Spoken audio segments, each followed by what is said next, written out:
الحمد لله نحمده ونستعينه ونستغفره ونؤمن به ونتوكل عليه ونعوذ بالله من شرور أنفسنا ومن سيئات أعمالنا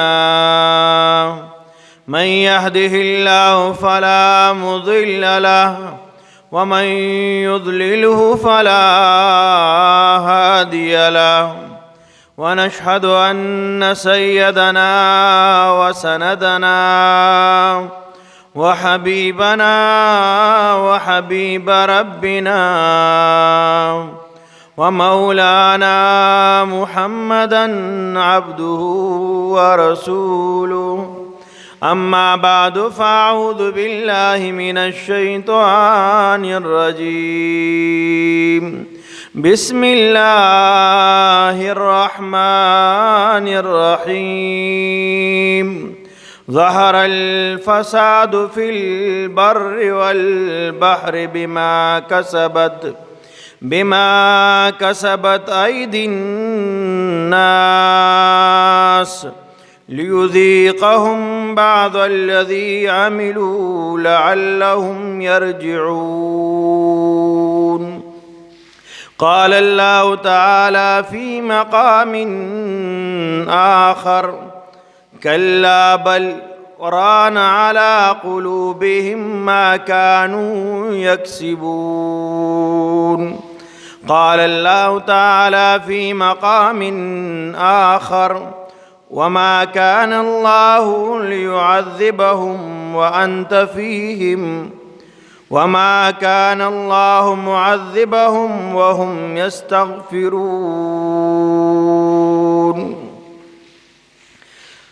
قال الله تعالى في شان حبيبه إن الله وملائكته يصلون على النبي يا أيها الذين آمنوا صلوا عليه وسلموا تسليما. اللهم صل على محمد وعلى آل محمد كما صليت على إبراهيم وعلى آل إبراهيم إنك حميد مجيد. اللهم بارك على محمد وعلى آل محمد كما باركت على إبراهيم وعلى آل إبراهيم إنك حميد مجيد.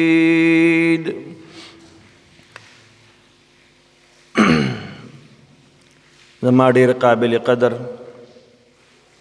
ډیرو غیرتمندو مسلمانانو حاضرینو سامعینو،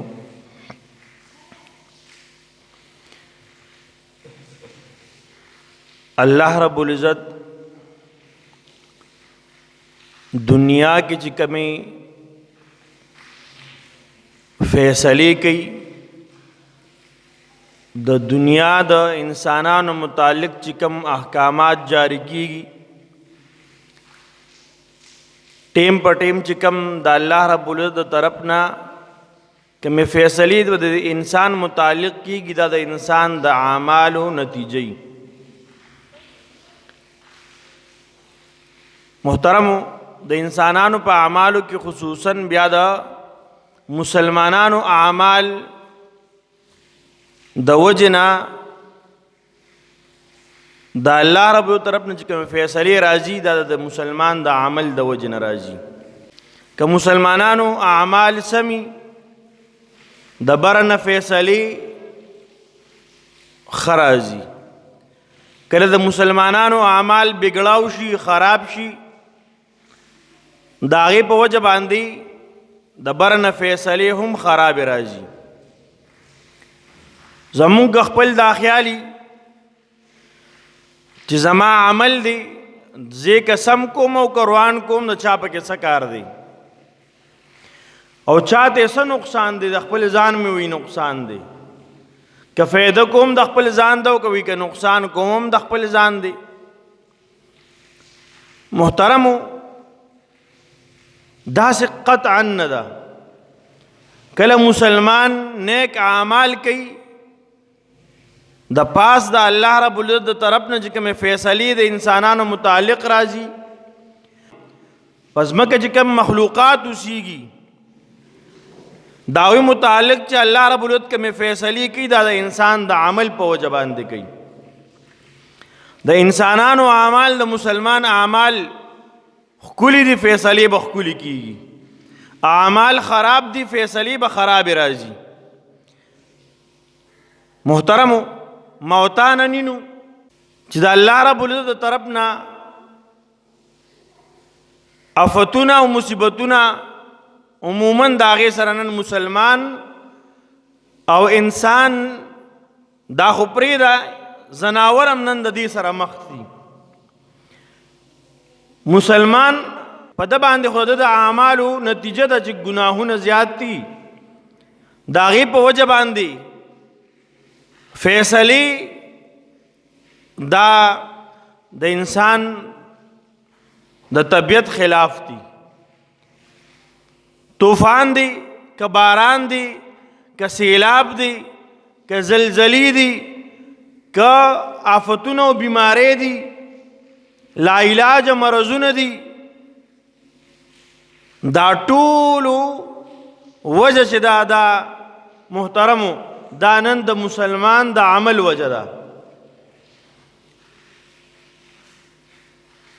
د مسلمانانو په عمل باندې د الله رب العزت طرف نه اقا شانتی حکم راځي نن مونږ او تاسو ګورو ټول پاکستان د سیلاب په ضد کې دی قهري بارانونه دي د هغې په وجه باندې مسلمان پریشان دی په زرګونو خلکو کورونه دی بارانونو خراب کړل راویې غورځول که هغه سند دی که بلوچستان دی که پنجاب دی که زمونږ بره علاقې دي پهاړي علاقې دي په دې کې محترمو که نن معتاد الله رب العزت د قهر د سیلاب په شکل کینو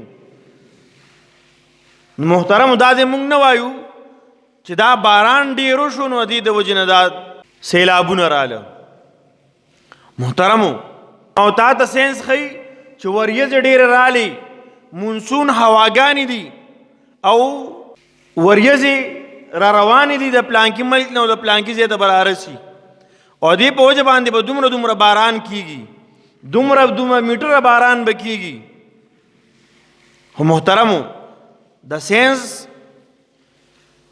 دې ته وګورو څه حده پورې دا خبرې په خپل ځای صحیح دي خو یو د اسلام نقطه نظر دی یو اسلام ما او تا ته د یو څیز وجه ښیي که زلزله راځي شاته ورپسې زما او ستا د ګناهونو وجه ده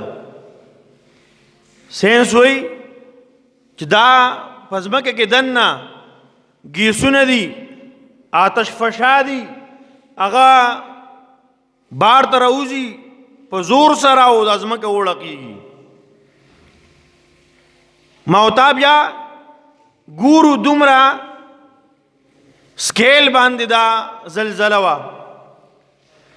7 سکیل وه 5 سکیل وه 4 وه د دې موږ په ساینس په ذریعه باندې ما او تا ته معلومات راکړي شي خو ما او تا ته اسلام د دې خبرې معلومات راکوي چې دا زلزله ولې راځي ما او تا ته اسلام دا معلومات راکوي طوفانونه او بارانونه ولې راځي احتیاطي تدابیر اختیار کې لارې پاکې کې نالې پاکې کې لختي پاک کې باران د ډېر باران امکانات دي ما او تا ته خدا ووایي خو محترمو دا به ما او تا ته دین اسلام ښیي شریعت پر راته ښیي دا الله کلام براته خی، دا الله د رسول صلی الله علیه و آله وسلم کل سنت او احادیث مبارکه براته خی چې دا مسائل، دا مصیبتونه، دا پریشانه، دا سیلابونه او آفتونه ولې راځي.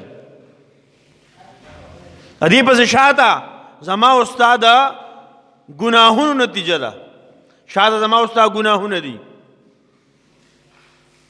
محترمو، زما استاد گناه په وجه باندې زناور تم تکلیفي موتانن سباینو په دی سارو باندې یو قسم بیماری لګېدلې ده. دا په سارو چې راغلی دا زما استاد عمل د وجه نه راغلی. نن زما استاد اعمال دې حد ته رسېدلي دي محترمو چې د عمل په وجه باندې تکلیف د انسان نه علاوه نور مخلوقات ته مرسي. مرغو ته تکلیف ته، زناورو سارو ته تکلیف ته، د قرنګي معصومان چې معصوم دي د ګناه نه پاک دي هغوی ته تکلیف ته. موت او قتل په سند کې بلوچستان کې په سونو خلک د سیلاب یوړل، شهیدان شو په دې کې، په زرګونو کورونه هغه روان شو. خو ما ورته روزانه دا وایو او دا ګورو چې سبا او باران څومره. ما ورته روزانه دا معلومات کوو چې باران امکانات سبا ډیر دي او که لږ دي. محترم، ما ورته چېرته 2 رکعاته نفل ونه کړه. ما ورته توبه وي نه ایسته چې زما د ګناه د وجې نه نن انسانانو ته تکلیف دی، نن زناورو ته تکلیف دی، نن ماشومانو ته تکلیف دی. ما ورته د هغې نه ګناه نه ما ورته توبه نه وباسو.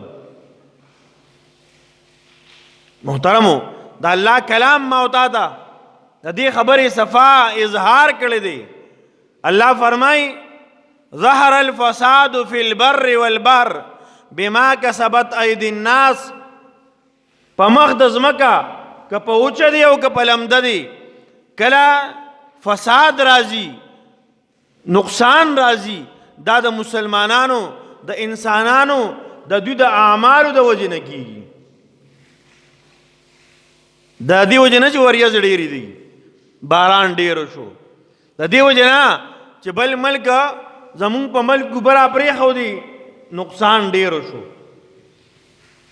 نه محترمو، اصل وجه د دې د الله ناراضګي ده. الله رب العزت ناراضي، برنه فیصلې د قهر او د غضب کیږي.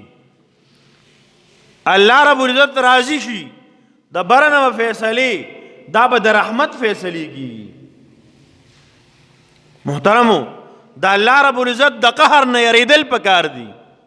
ما ورته خپل ځان ته سوایو چې ما ورته غټه توره کوو، ما ورته په بل کې غیبونه لټو، دکې دا ګناه ده، دا غلطي ده، دا وکړه دا وکړه. خپل ګریوان کې نه ګورم، خپل عمل ته نه ګورم، خپل شکل او صورت ته نه ګورم، خپل ناست ولاړ ته نه ګورم، خپل کردار ته نه ګورم چې زما د وجې نه څومره نقصان وشو. محترمو، بعض اعمال داسې دي احادیثو مبارکو کې او د قرآن مجید د آیاتونو بعض اعمال داسې نقل شوي دي چې د هغې په وجه باندې د الله رب العزت د لعنت مستحق ګرځي دا انسانان. لعنت یو د مسلمان متعلق، یو په کافر باندې. کافر همیشه د پاره د جنت نه لري، دا د الله لعنت دی. او یو د مسلمان متعلق لعنت چی نو فرمای علماء کرام ادین مراد دا دی چې دا مسلمانان دا الله د رحمت نه لري، دا الله رحمت پې نه، فیصلې د الله د قهر او د غضبي. او دارنګې فرمای مسلمان چې د لعنت په د باندې د الله لعنتي نو دی به په لومبي جنت ته نه داخليږي، دی به د خپلو اعمالو په وجه باندې دی به جهنم ته ځي. دا د الله لعنت دی. محترمو، هغه اعمالو کې یو عمل دا دی چې انسان سودی معاملات کوي. چې کله سود عام شي د الله رب العزت لعنت په انسانانو وریږي. ما او تا خپل معاملاتو ته وګورو، کم بازار داسې دی چې پای کې سود معاملې نه کیږي. کاروباري خلکو نه تپوس وکړو نو وایي دا خبره کوي بغیر د سود نه وینن مارکیټ نه چلیږي. که مارکیټ چلول غواړي سود کاروبار به کوي خامخا کې، په دروغ به وي خامخا کاروبار چلے، دروغ به کوي بغیر د دې نه کیږي. محترمو، دغه رنګي چې کله شراب نوشي عام شي، کم سړی چې شراب څکي او عامي د دې د وجې نه د الله عذابونه راځي. خصوصا زلزلې چې راځي د شراب د عام کېدو د وجې نه راځي چې خلک عام شراب څکي. شراب څکون کې، جوړون کې او 50 کوون کې په یو ټول د الله لعنت ویل شوی دی. احادیث مبارکو کې په داسې خلکو د الله لعنتي. محترمو، د قرنګي دریم یو داسې عمل چې نن زموږ عام معاشره کې هغه عام شوی دی، هغه نارینه او زنانه د یو بل مشابهت اختیار کی. نارینه شکل صورت د زنانو جوړي، زنانه شکل او صورت ناست ولاړه ګرځیدل دا د نارینه جوړي. دا د الله رب العزت د لعنت سبب ګرځي، په دې د الله لعنت وریږي. نن موږ عام ګورو که لباس ته ګوري د نارینه لباس هغه زنانه اختیار کړ او د زنانه لباس نارینه اختیار کړ. شکل صورت د زنانه نارینه اختیار کړ او د زنانه د نارینه اختیار یې الټه پلټه شو. ما ته په دې خبرو باندې داسې بېغمه یو، دا چې اړو زما او ستا په ذمه کې نه چې د خپلو کشرانو، د خپلو بچو، د خپلو زنانو خیال به ساتو، دا وی تربیت لکه چې زما او ستا په ذمه نشته. ما او تا ته شریعت دا خبره دې خبرې حکم کړي چې د بچی تربیت پکې دا د اولاد دی، دې به تربیت کې د جامه، د پیزار، د ناستې، د ولاړې، د ګرځېدو، د سم عملات کوي، د ټولو به خیال ساتي. دا په څه طریقه باندې کوي؟ مونږ د خپل بچی نه بېغمه یو. مونږ وایو که بچی څه کوي به خپلې خوښه ده.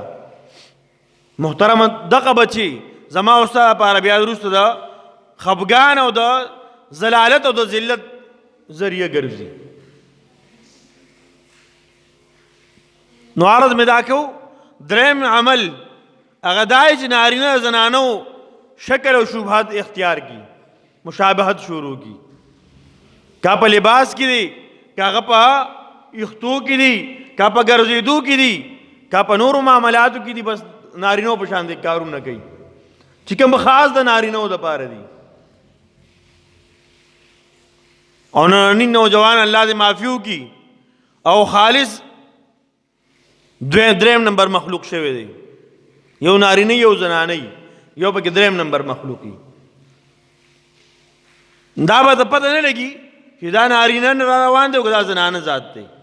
محترمو، بل یو عمل داسې چې هغه د الله رب العزت د لعنت سبب ګرځي، هغه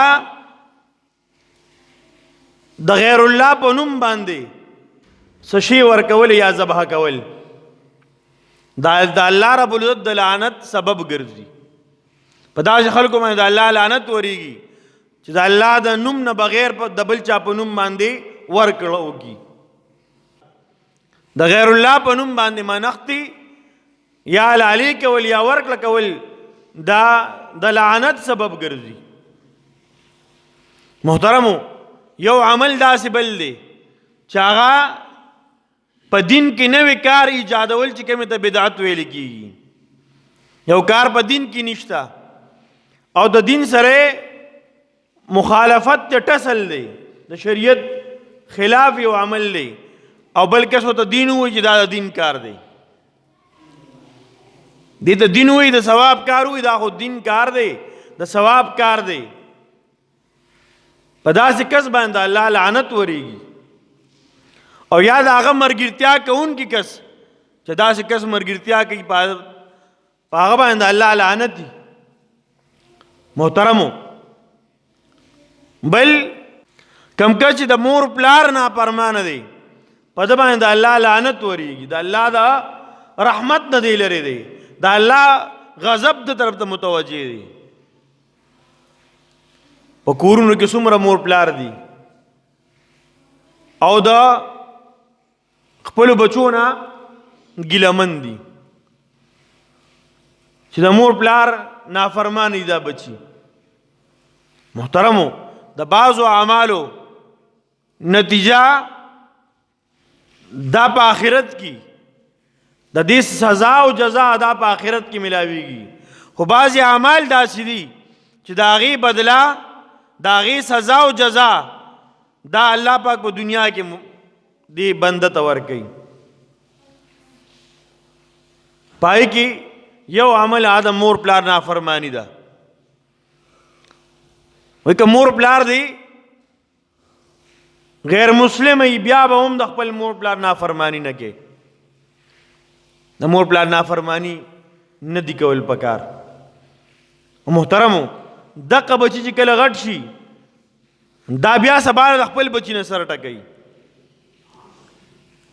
دا ډېر واقعات ما اوس ته مخکې راغلي دي چې چا نه مور پلار خفه تللی دي چې څومره خپل مور پلار والی دي او خفه کړي دي دومره او د خپلو بچو نه وال خوري او خفه کوي. وی پلانکي بچي مې نافرمانه دي، زما خبره نه مني. نو انسان د سوچو کې د خپل مور پلار به د څه نافرمانی خامخا شوي. دې وجه نه چې چا مور پلار جمدي دي دوی په خدمت کې درخواست دا دی الله دې مونږ ټول ته د خپل مور پلار د خدمت توفیق را نصیب کړي. د هغوی د خیال ساتلو توفیق دې الله را نصیب کړي. مونږ خو د دوست خیال ساتو، د دوستانو باندې خوراک کوو، چیر روټۍ پې کوو، جامه پیزار ولا اختر شو قدر کې خیال ساتو. دا یو ملګری دی ځان له جوړاله هم دله مې جوړه واغستله، مور پلار له هم جوړه واله که نه خیر دې ارزانه ولې واله خو واخوله که نه. تپوس پوښتنه څنګه د یار دوست کې جوړ ناجوړه تپوس کې داسې خپل مور پلار نه هم تپوس پکاري. دا جي بیمار په سر دې درد چې پې نډال ګولې دله راوړم ټوخېږي ناجوړې سینه دې خرابه ډاکټر له دې بوزم. د والدینو خدمت پکار دی. چا چې د والدینو خدمت کړی دی الله رب العزت په عمر کې برکت اچولی دی. او کم کس چې د علماء کرامو د خپلو استادانو خدمت کوي الله رب العزت په علم کې برکت اچوي. دا دو خبرې داسې دي دې ډېر زیات خیال ساتل پکار دي. محترمو چې موږ تاسو د خپلو والدینو خصوصي خیال ساتو. د قرنګي بدفعلی عام شي، بدفعلی کلی په داسې کس باندې الله رب العزت د طرف نه لعنت ورېږي. د الله د لعنت سبب ګرځي. او خصوصا د قوم لوط والا عمل چې قوم لوط کو نارینه به د نارینه سره بدفعلی کوي دا د الله د لعنت سبب ګرځي. د دې نه ځان ساتل پکار دي. محترمو بعضې هغه اعمال چې دې په هغې سبب ګرځي د هغې نه هم ځان ساتل پکار دي. علماء کرام د احادیثو په رڼا کې دا خبره ذکر کوي چې د هغه نوجوان سره چې د هغه شکل او صورت د زنانه په شان ښکاري چې کومې ته امرد ویل کېږي د هغه سره به م اختلاط ځان له نه کې کینې پاسې به ورسره ځان له نه بعضو خلکو کې دا مرض ډېر زیات دي. الله دې موږ تاسو داسې مرضونو محفوظ ساتي. محترمو، بل کم کس چې غلا کوي، غلا په غل باندې د الله رب العزت طرف نه لعنت وريږي. کم کس چې د اذان आवाज واوري او دې د اذان جواب ورنکي، په دې باندې د الله لعنت وريږي. د اذان جواب علماء کرام فرمایي دا په دوه قسمه دي. په دوه قسمه داسي، یو قولن دي، په قول سره باندې داغي جواب ورکي. کله مؤذن اذان کوي الله اکبر الله اکبر، ما او تا د غوږ کیدو نارینه دی او که زنانه دي، ما او تا به د غوږ دو، داغي جواب په دقه شانتي اذان سره جواب ورکو. مؤذن وی الله اکبر الله اکبر، ما او تا ورپسې وایو الله اکبر الله اکبر. یو دا قولن جواب دی، دا مستحب عمل دی، مستحب دی. کم اجر او ثواب چې الله رب العزت مؤذن لور کوي، دغه اجر او ثواب الله رب العزت دی جواب کون کی تم ور کوي. کور کې زنانه ناس دی خپل کار کوي، اذان کیږي د الله اکبر جواب دی، اق شان دی بدی رستم موقع باندې وای. پدې به الله رب دومره اجر ور کوي څومره چې مؤذن لور کوي، او مؤذن له څومره اجر ور کوي. محترمو، کمی پوری دا آواز رسی د قیامت په ورځ باندې دغه ټول مخلوقات، نباتات دي، جمادات دي، زناور دي، حیوانات دي، دا سچ دي، دا ټول ونی بوټي کانی انسانان زناور، دا ټول به د الله رب په دربار کې د گواہی کوي یا الله دستا بړی بیان کړي وا الله اکبر ویلو. څومره لوی کار دی اذان. فرمایي کې تاسو ته پته ولګي دا دوه خبرو تاسو په جنگ باندې حاصل کې.